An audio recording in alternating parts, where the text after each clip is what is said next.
Extra licking. Open ether circuit.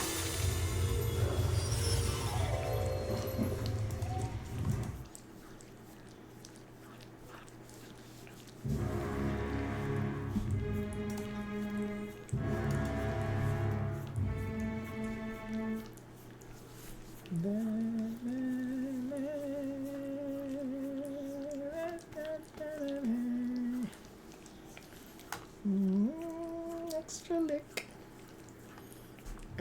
Extra lick, girl. That's a lot of licking, child. Right. Ooh. Sorry, can't. Fight harder, don't give up. Oh, there's only one of them. Kill him. I am a shield wall unto myself. Dodge. At what? It's funny. That's how it's done.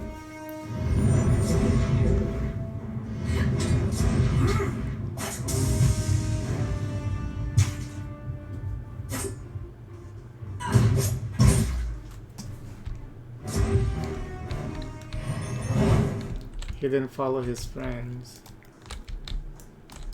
No reason to tarry.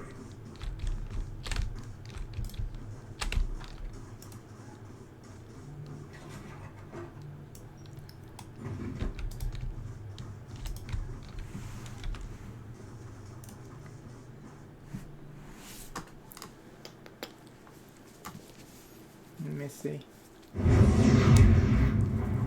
Oh shit.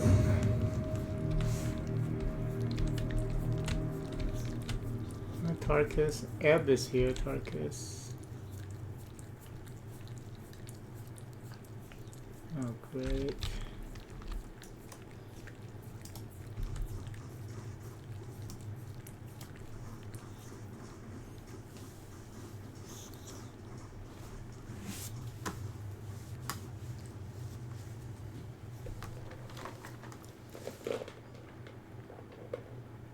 Lovely.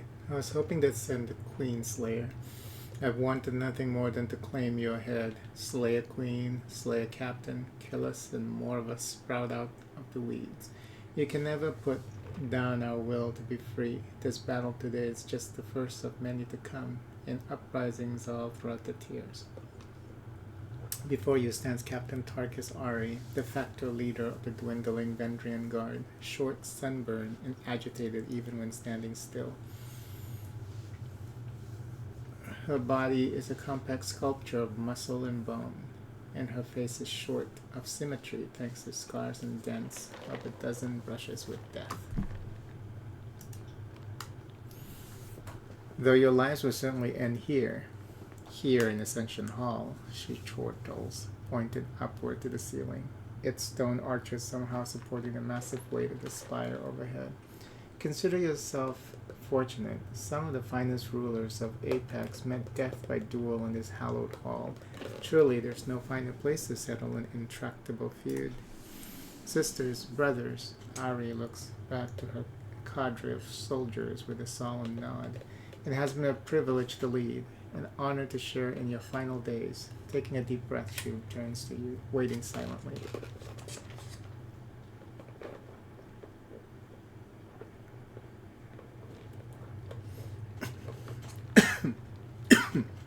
I didn't meet the lore requirement.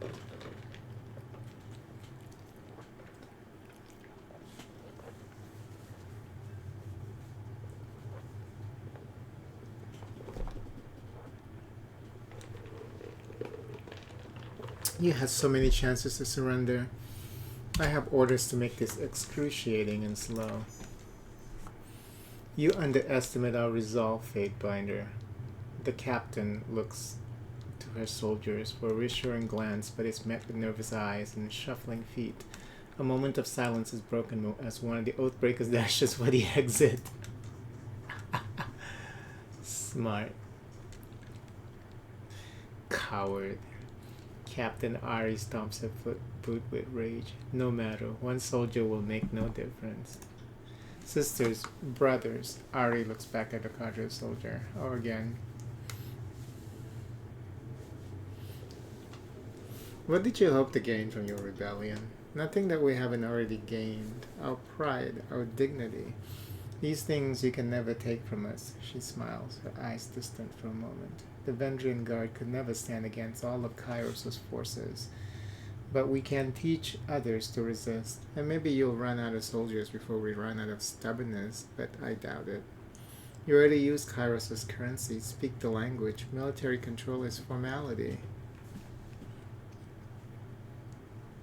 You would consign your whole realm to death because of your pride? And you would kill us for not bowing to your banner? I will not let some servile bully lecture me on the subject of pride. Sounds like you could stand to learn something about humility. It's a good thing you won't surrender. If you were a conscript, I would whip you to death.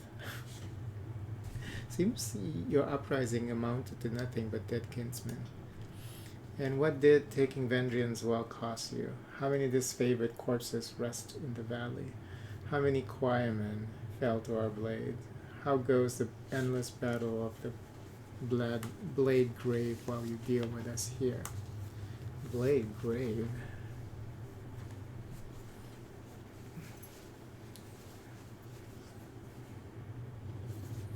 Oh, the Magda storm. It was, yeah. Ari laughs, wincing as she clutches her side. You are so needy. And tell me, are the Archons unified in victory? Did the armies bond in camaraderie over our deaths? I will stand here as the first of your problem. You've traded your kinsmen to slow... No, you don't want to say that. No, because we know, because the disfavored is talking to them behind our backs. You've traded your kinsmen to slow the inevitable, nothing more. We demonstrated that the armies of Kairos could be shamed by stubborn peasants. The Overlord's empire is vast, his army is numerous, his magic unstoppable. Yet he cannot destroy our fighting spirit, hardly the show of force I'd expect from a truly fearsome Overlord. I hope the argument keeps you warm in the emptiness of the void, guardsman. Any last words? Yes, a broad smile comes over Ari's face. Tell the voices of Narat. We are most thankful for his aid. We would not have made it this far without his support. Can you see? Oh. Alright, so they have... He's melee. We need to get to the sage first. More talent.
Oh, you bastard.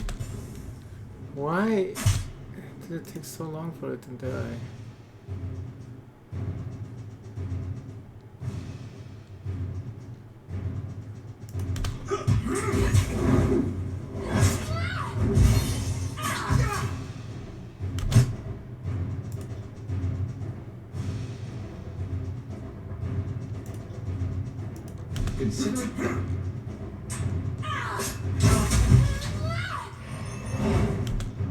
Thank you. Alright, now you take care of this bitch. No, that bitch. Got aggroed.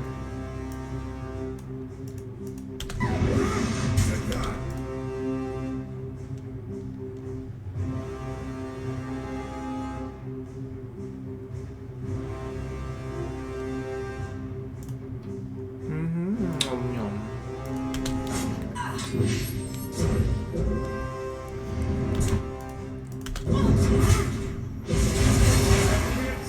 Be feeling that one.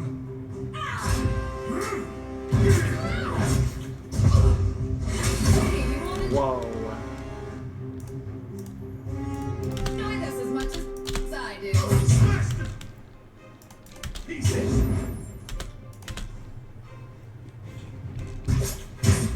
Oh, he dead. Harsh words can cause more harm than this useless weapon.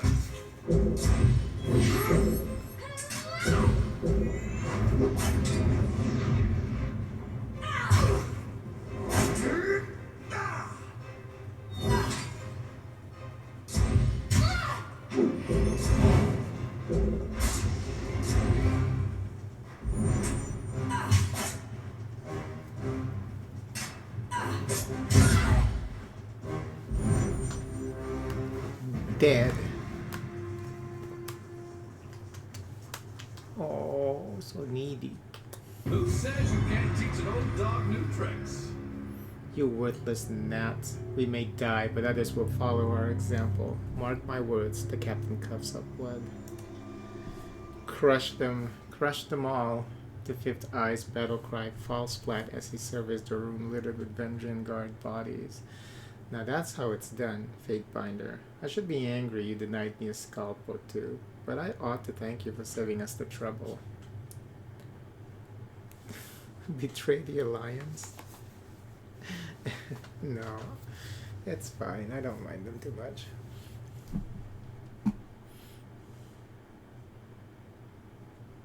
I am honored to have had a hand in the glory. You bring glory to the chorus with your skill at arms and courage under duress. The fifth eye chuckles wickedly under his mask. I do hope so. This is the start of a long alliance, good Fatebinder. The chorus could benefit from your strength. Sure shot slippers. The clatter and madness of combat has finally ceased. Ascension Hall is, for a moment, tranquil.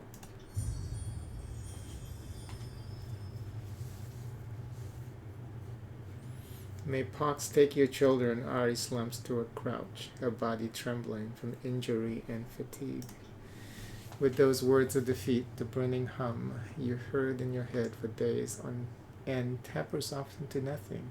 Your mind returns to a state of quiet, and you have not felt since you proclaimed the edict upon Vandrian's veil.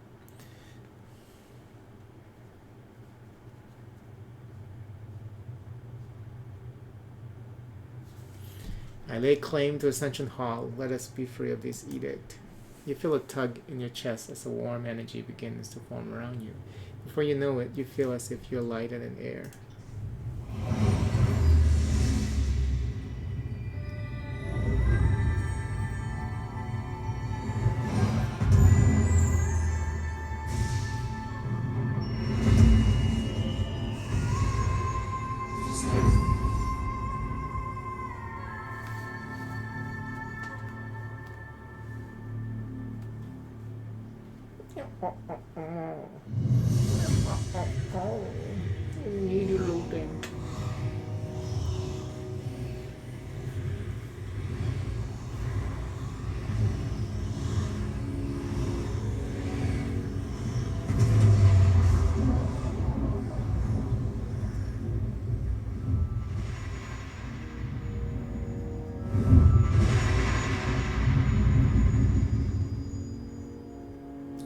You blink away at the last of the luminescent trails in your field of vision. The masonry of Ascension Hall is replaced with wide open space in every direction, save for the slab of ancient stone beneath your feet. High winds shove you, pushing you off balance. The air is cool and thin, unsatisfying to your lungs.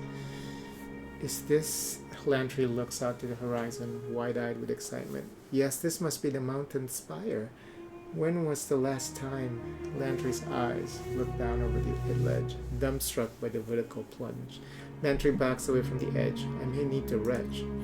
This is certainly a change. The wind ruffles the feathers in her hair, and Verse quickly smooths them down. A damn cold change.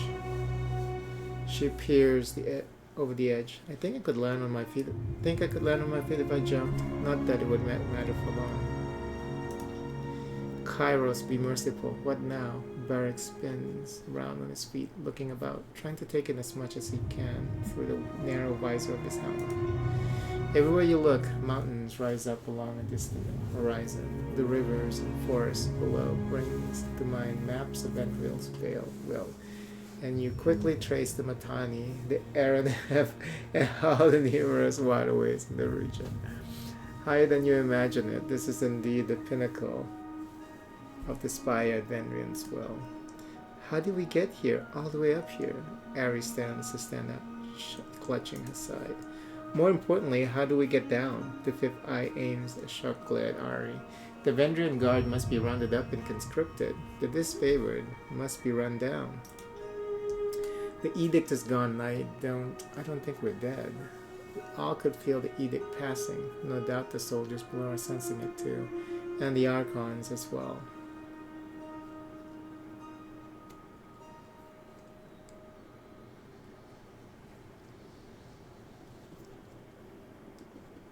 I hereby claim this place. This is now an extension of Tunon's court, and all combatants know. Send the word to the voices in Iran that we are successful. Our glory overfloweth. We would happily carry such good tidings to the Archon, but this humble servant cannot fly. Besides, the voices is the master of all matters magical. I highly doubt whatever just happened escaped his attention.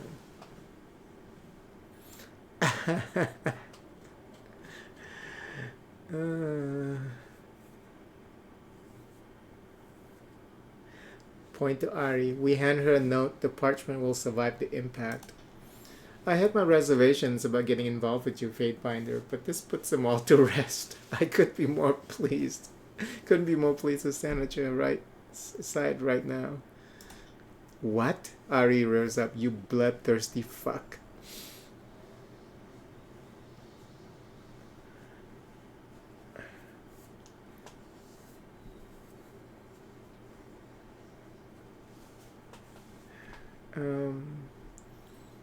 To Landry, take a dictation, please. If you so require it, I'll spare you the comment about wishing my work made an impact. A quill appears in one hand, parchment in the other, and Landry writes in a long, flowing hand a declaration of control. Once done, he hands you the parchment with a stern look. This is barbaric.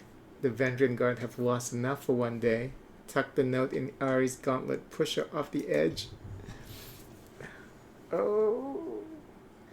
No, please, weakened from injury and fatigue, Ari struggles against your grip, but to no avail. You drag her, trashing and bucking, to the edge of the spire. You slide your note into the sleeve of a gauntlet and give the Oathbreaker a swift kick. For several seconds you hear her screaming. Eventually the sound fades away, drowned out by the whipping winds.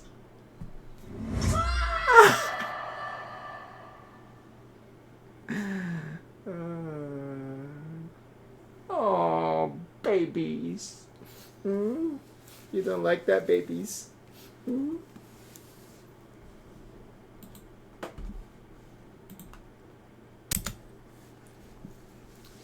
No doubt I'm the very definition of an enemy of the Overlord.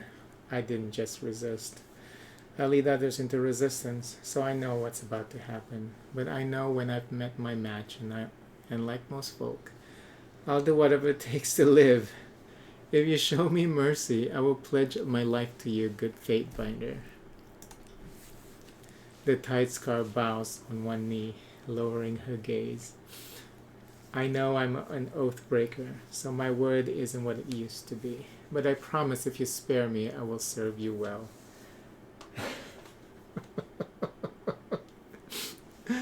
Execute her? It ends here.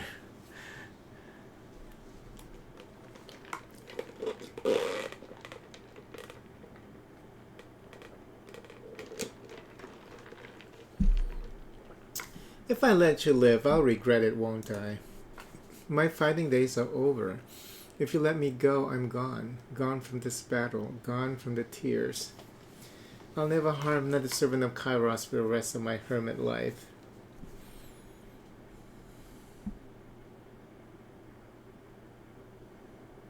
My mercy has a price.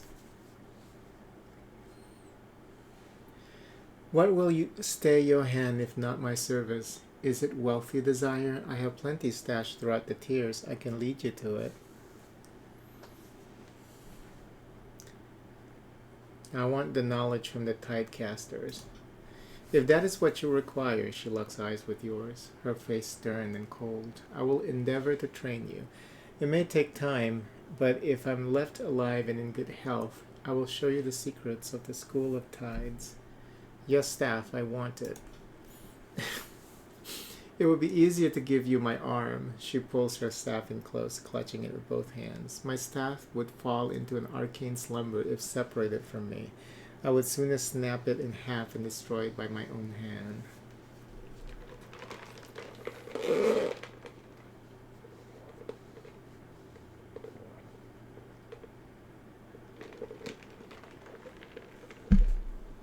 Should we kill her? I don't remember what I did with her, like, last time I played this. And last time I played this, I probably played, like, what, 30 hours. I didn't finish it. So I want to play it again and try and finish it this time. But I don't remember what I did to her. I think I killed her. Because I don't remember having her around. Maybe this time around, because she is so pathetic with all the begging and shit. Maybe we should keep her. And so filthy to me. I, Ebb of the Tidecasters, do hereby pledge my life and loyalty to Chadius Maximus. She dips in a short bow, before meeting your eyes with a trembling smile. I will serve and obey until such time as I am freed from my obligations.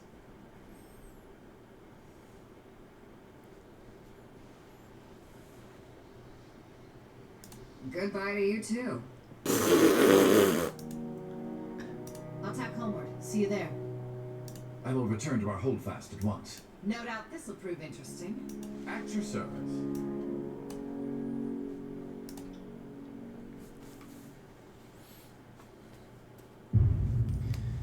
Vendrion's well has fallen. For the second time since the conquest began, Kairos' armies take the citadel from its defenders. With your help, the Vendrian Guard has been crushed. Having taken Ascension Hall with your Scarlet Chorus allies, you satisfy the terms of the edict. You and the forces of Kairos are free from the Overlord's death sentence. With the threat of execution no longer looming overhead, the Overlord's armies turn their attention away from the Citadel and toward each other. The tensions that flared over the long siege reach an explosive crescendo as the disfavored and Scarlet Chorus armies clash iron and bronze in a hasty, disorganized battle. After a brief exchange that left his soldiers bloodied, Graven Ash withdrew his army from the valley, pulling the disfavored back to their secure fort in the Blade Grave. Once his army finished licking their wounds, the voices of Narad ordered the Scarlet Chorus to gather in the Stone Sea and prepare for war, this time against their former allies. The Archon of Secrets instructed his soldiers to respect your lawful claim over the spire. Though a few greedy stragglers still lurk in the valley, the Scarlet Chorus were content to leave his stronghold uncontested. As days passed, the wounded and injured were nursed to health. You explored your strange bastion and planned your next step with careful deliberation. As word spreads that the Scarlet Chorus and Disfavor turn on each other, factions once resolved to bend the knee are inspired instead to continue fighting. The Archon's feud has heralded the collapse of Kairos' offensive. Tunon, the Archon of Justice, observes the chaos and discord spreading across the land. The Archon summons his Fatebinder to return to court at the Bastard City and report on his actions in Vendrion's Vale. Our petty squabbles over a delayed siege have no doubt evolved into a respectable civil war. The voices of Narad will want to discuss the matter. By now, he's pulled back to the base of Cacophony. I suggest you don't keep him waiting.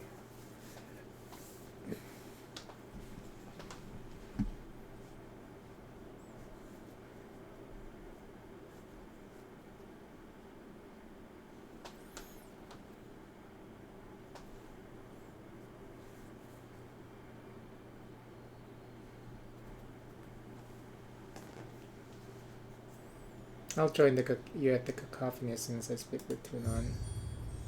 Do that. The voices in the Narad loves to entertain new guests, and I'm sure he'll find you quite diverting. He's seeing you, Fadebinder.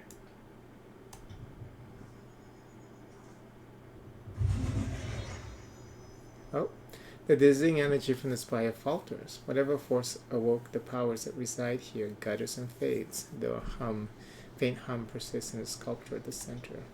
What? Stepping past the portal, almost to the edge of the spire, Fifth Eye let out a squeal of panic. My exit vanished. It was just here.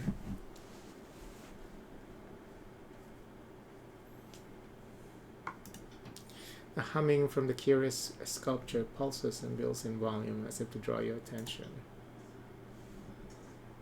Okay, we're gonna stop here.